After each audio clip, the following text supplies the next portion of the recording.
welcome to How to Run Profitable Retreats podcast, the podcast that guides you not to only host retreats that thrive financially, but also transform people's lives.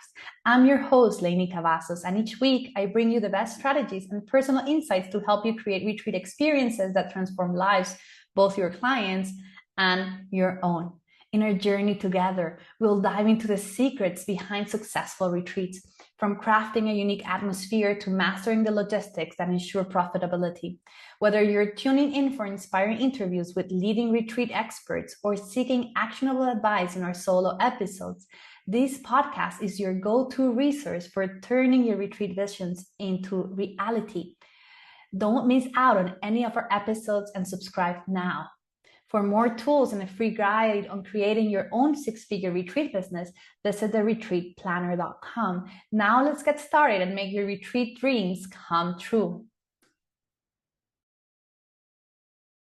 Hello and welcome to another podcast episode of How to Run Profitable Retreats. I am your host, Lainey Cavazos, and I'm so excited to have today here with me Erica Hill. She's a business funding expert dedicated to empowering. I'm going to start again because my tongue is twisting a little bit. Hello, everyone. Welcome to another podcast episode of How to Run Profitable Retreats. I am your host, Lainey Cambazos, and I'm so excited to have with me today Erica Hill.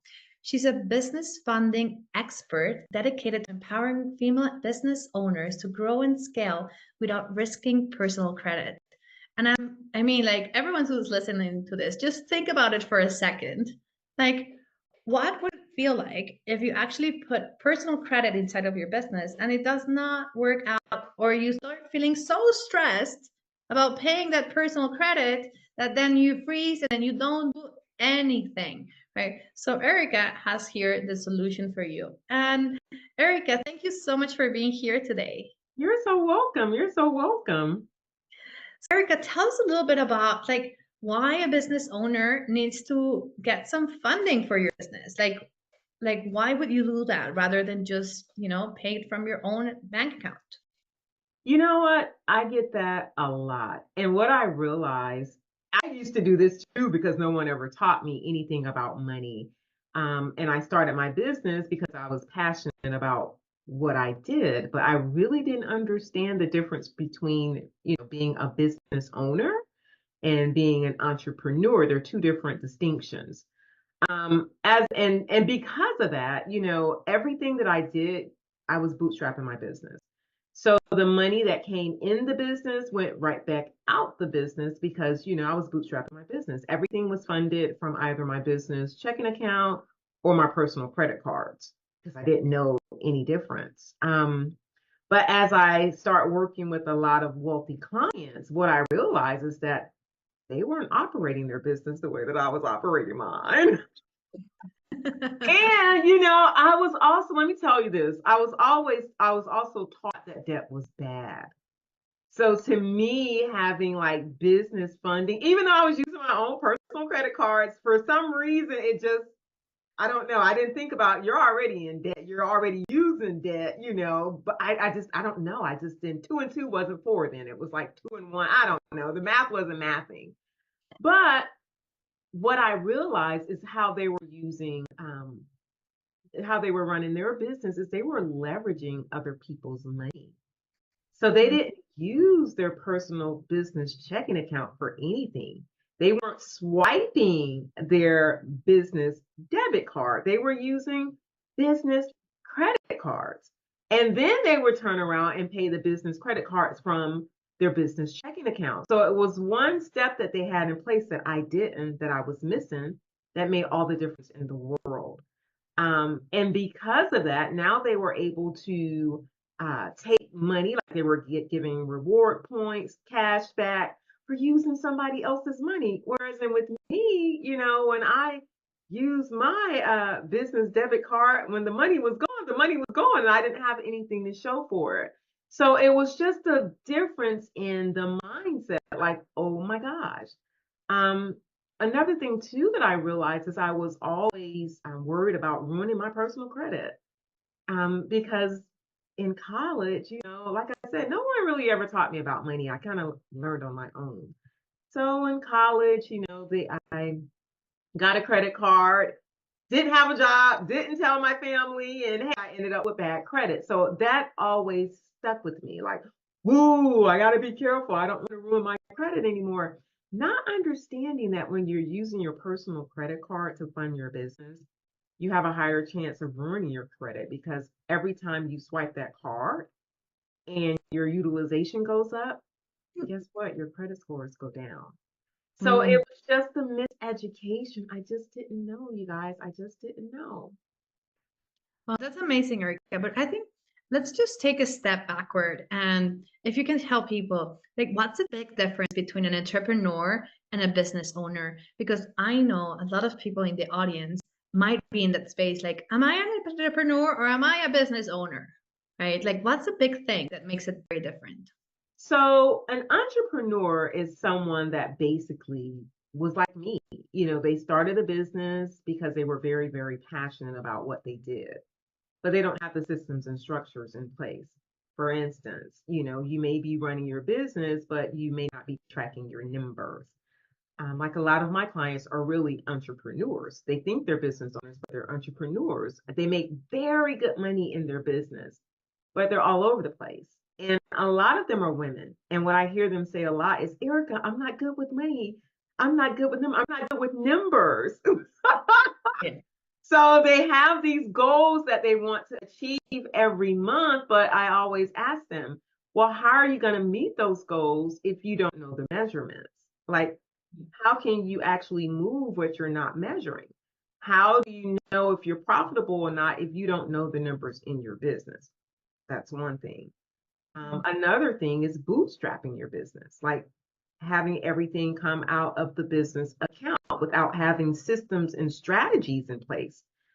For like instance, when your business slows down, like we all have slow cash months in our business, what are you going to do? Do you have a system and strategy in place that okay, the first 2 quarters of the year I know are my slow months or my slow quarters. So I'm going to pull money over from over here. And I know that the third and fourth quarters, I'll make that money back. So that's a strategy of leveraging other people's money while you're growing yours. Most people don't have stuff like that in place. They're just like, I'm just going to pull the money from my checking account. Sometimes they actually dig into their personal savings or checking account to fund the business. So it's little things like that, like different systems and strategies in place that will take your business to the next level when it comes to scaling and growing. That's the only difference between the business owners and the entrepreneurs. Business owners have systems and strategies in place when it comes to growing and taking their business to the next level. Entrepreneurs are kind of like flying by the seat of their pants. I love this. And for me, what gets measured gets done. Yeah. Right? It's so important. And having that measurement on like your business and like, return of investment and your costs and all these additional things and not you like, giving yourself a salary. Like if you were an employee, right? A lot of people are like, well, so I made $50,000. I'm gonna give myself 25, and then let's hope that with the other 25, I can pay all the expenses. Yeah, yeah, because they don't know the numbers. They're just kind of guessing and hoping they don't know the numbers. When you know those, I always tell people, when you know the numbers are going to tell you exactly what you need to do. When you know those numbers, you have the strategy. You can implement a strategy when you know those numbers because the numbers will tell you. They're going to tell you if you need to go right or if you need to go left. They tell you everything. Those numbers tell you a story. I love this. And yeah, I think as women, we need to learn how to love numbers, right? I love numbers personally, and I'm like a big, big fan. But I also like sometimes find myself just like not putting all the expenses down. And then suddenly I have a whole month and I'm like, oh my gosh, I need to go through all the business credit cards and, like, and I'm like, oh, how can I give this to someone else? But also something that I've heard in the past is like people saying like, well, I don't want to give this to anyone else. Like I don't want to give it to a VA or whatever because I don't want them to see how much money I'm making. Yeah. Because then they might ask for a raise or whatever reason you might have behind the scenes, right? So, or, I can do my taxes at the end of the year. And then you want to do everything on your own. And maybe that's not your expertise. And maybe that tax person is just going to come and tell you, well, you can actually deduct this and that, and you're not doing it, right? Like maybe you had this business travel and you're not like I remember once I like didn't put like a Starbucks coffee in one. It wasn't my corporate job, right? And then someone came and told me like, well, you should have. That's a business expense. Like you had to get coffee because you woke up at 6 in the morning, and if you did not go on this trip, you would have not spent that personal money on that. Yeah. Yeah. So simple examples like that make a huge difference. Yeah. And if it's somebody like, if you're like, okay, I don't want to necessarily hire someone that's really close to me, then outsource it, hire a bookkeeper, or just, find the different programs that you can do on your own, where you can just download the information from your bank account. Like you can use, different softwares where it just takes the information strictly from your bank account and puts it in categories. So there's different things that you can do yourself, but what I hear a lot, Lenny, is a lot of my clients, like I said, they think they're bad with numbers. And I'm like, you have a calculator on your phone. You know how to press buttons. You know what add, subtract, multiply is. You're great with numbers. Oh yeah. It's just as easy as that. Like you are great with numbers, but that story that you're telling yourself is not empowering you. It's just a Yeah, and story. sometimes it's just about simplifying those formulas, right? We might think, oh my gosh, it's gonna be like this Excel formula that is super fancy and complicated. And honestly, to track the numbers for your business, you really need to know how to add, to subtract, and then to multiply. Yeah, That's it. yeah, yeah, No other fancy formulas are required. yeah. Unless then you want to go to statistics and whatever. But you do not need that. But Uh, even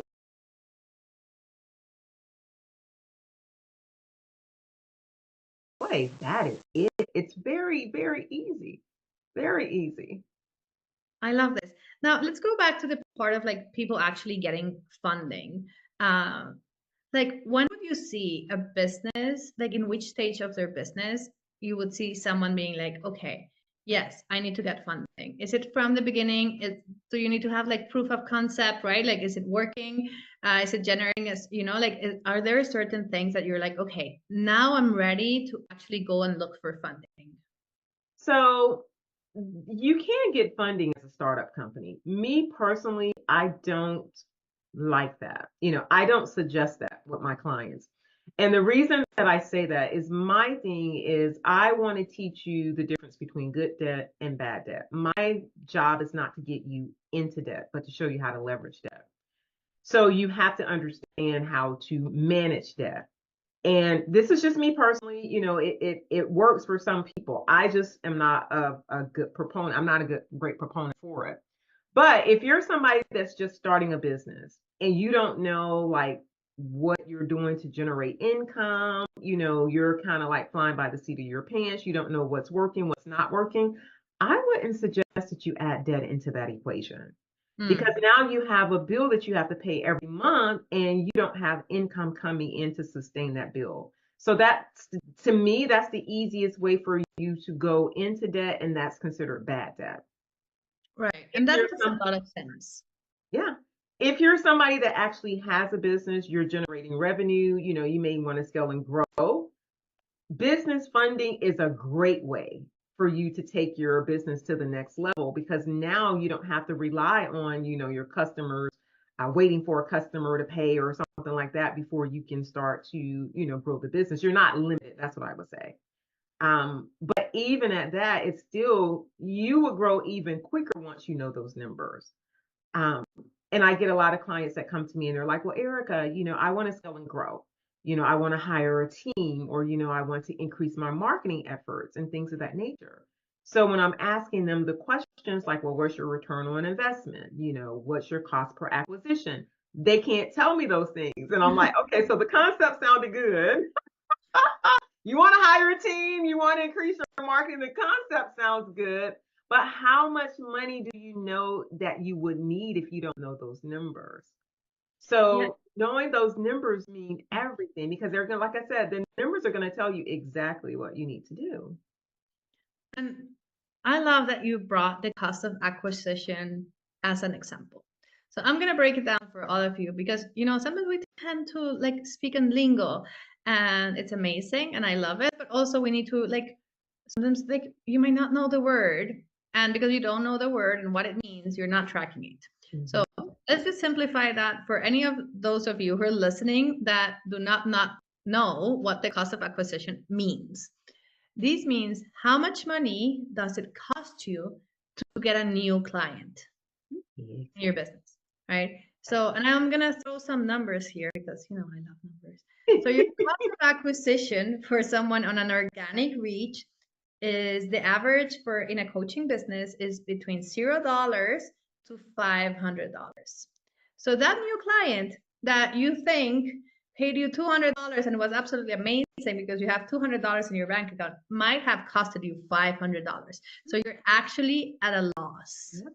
Yep. Loss, losing money. Yeah, Yep. easy peasy. Yep. Now, if you go through ads, that can skyrocket. A lot of people think, oh, ads is the solution. You can be spending up to $3,000 per lead, especially if you do not have the proper marketing campaign and funnels and systems that takes them from like a lead generation, right? A freebie, something that they get for free that is lower cost on an ad budget than actually doing a hard sale straight from the get-go. So think about it. If you're selling a coaching program that's a $3,000 offer and then suddenly it costs you $3,000 to get that client, Exactly. you did not make any money. Exactly. You just covered your expenses. Exactly. Right. So knowing your cost of acquisition per client is so important. And that one requires a little bit of understanding your business and your efforts and actually thinking, okay, if I went and I posted on Facebook and then it took me 5 minutes and then people commented and I went back and I commented back and that took me 15 minutes. And then from there, I got them on a message. Then how long did that take me? Then I took them into a call and I spoke, maybe let's say we spoke with 10 people and this call was 30 minutes. How much time does that equal? And then we think about our conversion rate. Out of those 10 people, how many people actually purchased? So your cost of acquisition includes those people who did not sign up with you. Those people you spoke with and they said, no, thank you. I'm good for now. I don't have the money, I don't have the time, whatever objection it might happen, right? Once you have that number, that's really your cost of acquisition in a very basic way. Then you have, like the cost of running your business, like your website and your CRM and this, and the designer that did the beautiful post that you put on Facebook, right? And that may be cost of acquisition at the beginning of your business because you do it once and then you don't have to recreate it. But if you're recreating it in the future, that's the thing. If you need to get a lawyer to draft a contract every time you sign a new client, that's a cost of acquisition because getting that client is costing you money. It's so important, right? I hope everyone is understanding this this train of thought that I'm going into in the space of like knowing your cost of acquisition per client is one of the most important things on your business. And I have to say, I go in many calls for like potential speakers and people for like my company We Summit. And we always ask, do you know the cost of acquisition for your clients? And everyone's like, How many people actually know those numbers? one, Yeah. one out of there. And we're like, because, like, and I'm going to be super honest. We go into these calls and these applications calls to be a speaker at a summit, right? And then we're presenting, the opportunity for people to sell on stage. We're putting it in front of an audience ready to buy. Everyone gets nurtured. All the touches are done. So we're doing the marketing efforts. We're doing the ads campaigns. We're doing everything for you. You just get to show up and sell, right? Absolutely amazing model. But then we get all the questions. So how many people are going to be showing up in the room? And I'm like, well, it doesn't really matter as long as it's the right people, right? It's about getting the right audience in front of you. And that's what we focus on. So they're like questioning, it tends to go into the direction of them questioning all the numbers for the business model. And it's amazing. We love answering those questions. But then we're like, okay, so what about your business? Mm-hmm. Do you know your numbers, right? Because we know ours. Like, we measure them. And then they're like, oh, I really don't, I never thought about it. Well, it's 0 because I post on Facebook. And I'm like, it costs you time to go and post on Facebook. If the person showed up and knocked on your door and say, hey, what do you do? I don't know you from anywhere. I've never heard of you. And then you tell them, well, I do this. And you spend 10 minutes. That still costed you money. Yeah. Your time. And your Your time is time. more important than the dollars, to be honest with you. Um, but in saying that, Lenny, you're so right because, a lot of times when I'm working with my clients and, I'm asking them about their pricing and I'm like, well, where did you come up with that number? They just kind of threw it out there. So, and when you kind of throw it out there, like you may be shortchanging yourself because if you don't know what your expenses are or what your lifetime customer value is, those numbers, those things like that are very important. So even if you just got a regular Excel spreadsheet that does all the calculations for you, start somewhere. Like start today with tracking your numbers. Because I tell you, you would feel so empowered. When you know those numbers, everything, it's like a game changer. You feel so empowered because you're like, oh, wait a minute. Hold on, let me think about this. This is going to cost me like how much? No, I can get this somewhere else for a little bit cheaper. It makes a difference. When you start to see those numbers move, trust me, your confidence go through the roof. It makes a difference. It really does. And I have to say, look, for example, last year, I felt it was a bad year for me financially. And I was tracking my numbers, but I was a little bit, when you're not doing so great, or you think you're not doing so great, you're like not really looking at the numbers because you don't want to see them, right? You're like, why don't I want to do this to myself, right? So I was not like, I was doing numbers, but I was not really looking that much at the results. And I was like, I knew like the beginning of my year was like very slow compared to the other to previous years and whatnot. I'm like, okay, well, this is happening. And at the end of the year, I always go and do a review, and I like lock myself for a whole day, and I do business review, and then I do business planning for next year. Guess what? I made more money than the year before.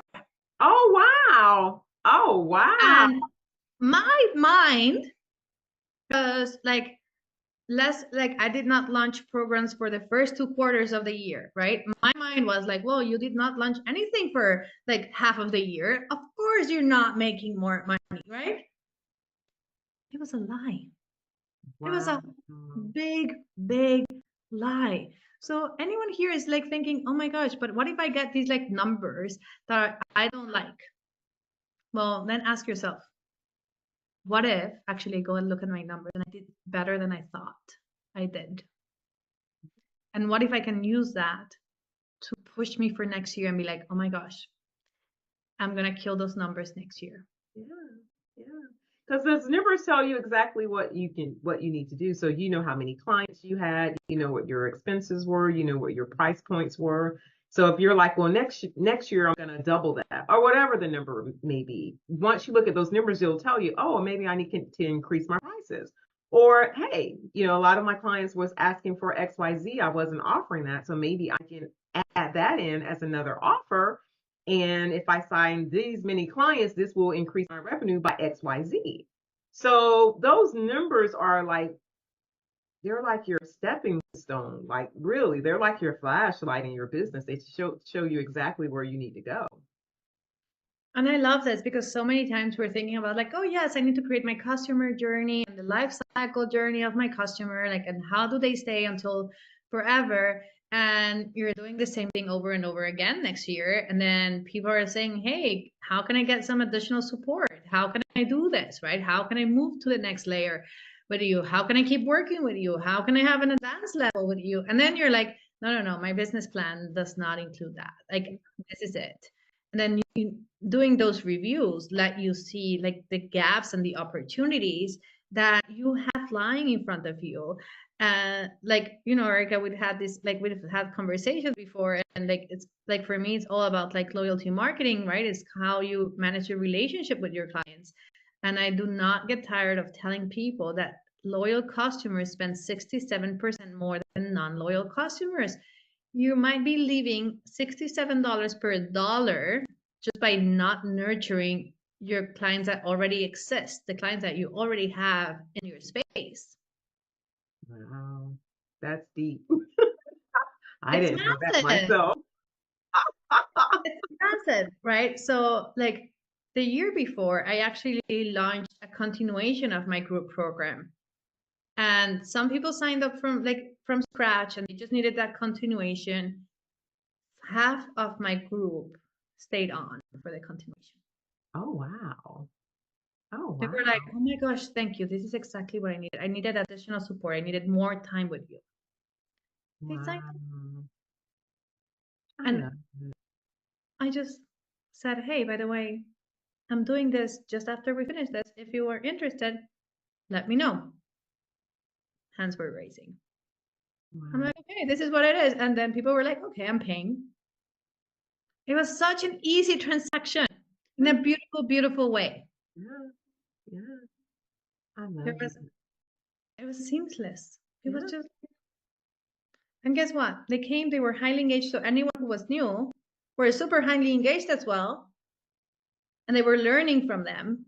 So it just enriched the experience in such a beautiful way. I love it. When I tell you guys I love the conversations like this about growing and scaling and becoming that, making that impact in the world with your business, because at the end of the day, really that's why most people wanted to start a business. It was something they were passionate about, or something they want to help somebody, or they want to make an impact in the world. So when you actually run your business like a business, it makes it more effective for you to do those things.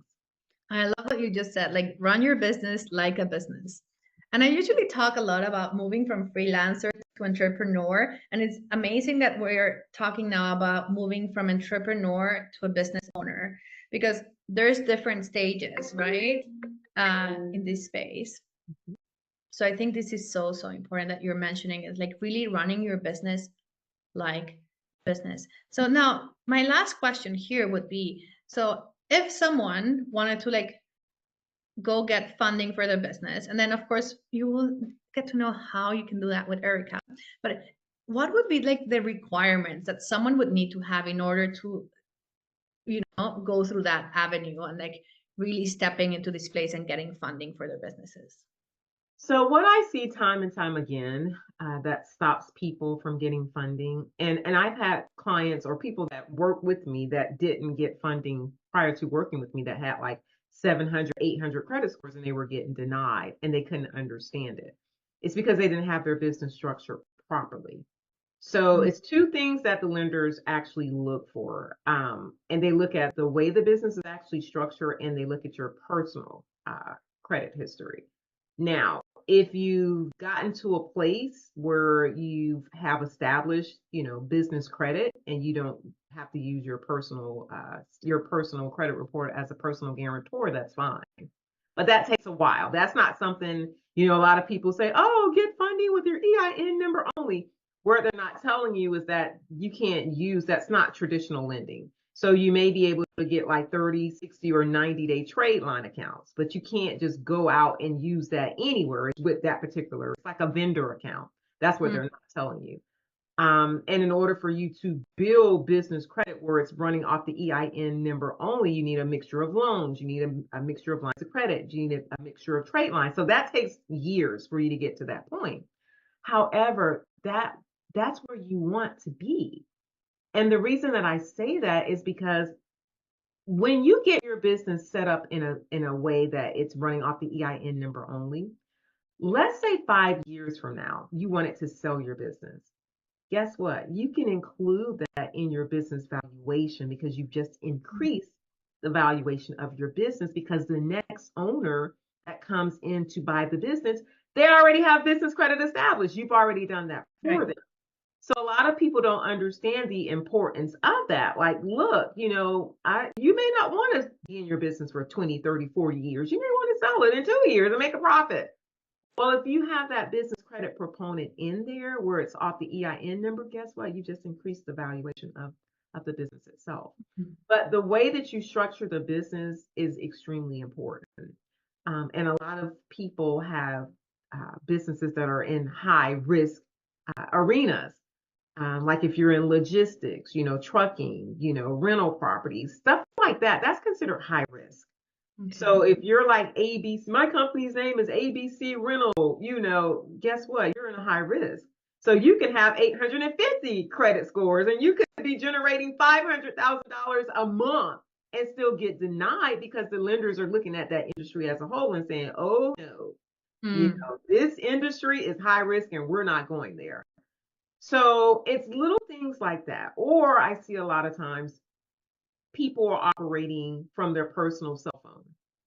They're not listed in the 411 directory, or they have like a email like erica@yahoo.com Right. Yes. or their company's name at abc@gmail.com. Like, that's a no-no, because you want to present yourself as a viable business, not a mom and pop shop.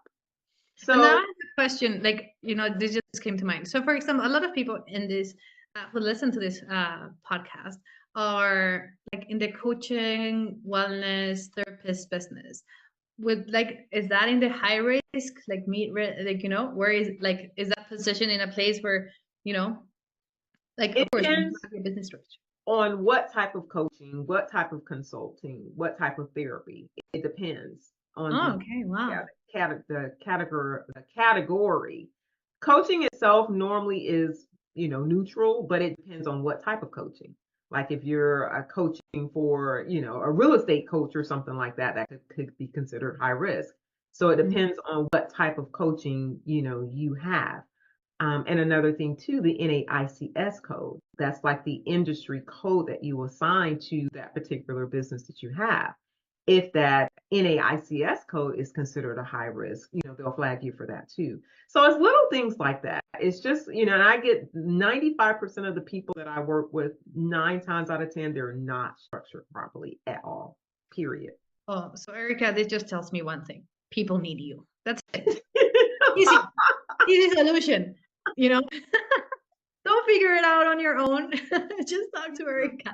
Like really, like, because I think this is a great way for you to move from entrepreneur and like a business owner, even if you do not even go and ask for the funding at the beginning, but really getting your business structured. And I always talk about like building your business like you were gonna sell it, like with that mindset. And you might not want to sell it ever, and that's okay, but really structure everything you do. Like if someone came tomorrow and told you, hey, I want to buy your business, you could be like, oh my gosh, yes, here's all the paperwork. Exactly. Yeah. Here's the SOP, the standard operating procedures of how you need to operate this business. Like you have to have those things in place. Amazing. I love it. So Erica, how can people find you if they want to have a conversation with you and figure out, if this is the right thing for them, and maybe even the right stage of their business to actually go for it? Yeah, they can go to Ask Erica Hill 1 on Instagram. That's Ask Erica Hill 1 on Instagram. And Erica is spelled ERICA. Oh, perfect. Anyway, you all have the show notes with her link to her Instagram. So go have a conversation with Erica and figure out if this is the right next step for you to move from entrepreneur to business owner. Erica, thank you so much for being here. And thank you for everyone who's listening. And if you love this podcast episode, please leave us a review so more people can listen to this very, very important information about your business. See you next week. Bye. Wow, what a great episode. If you like our podcast, How to Run Profitable Retreats, leave us a review and share it with a friend.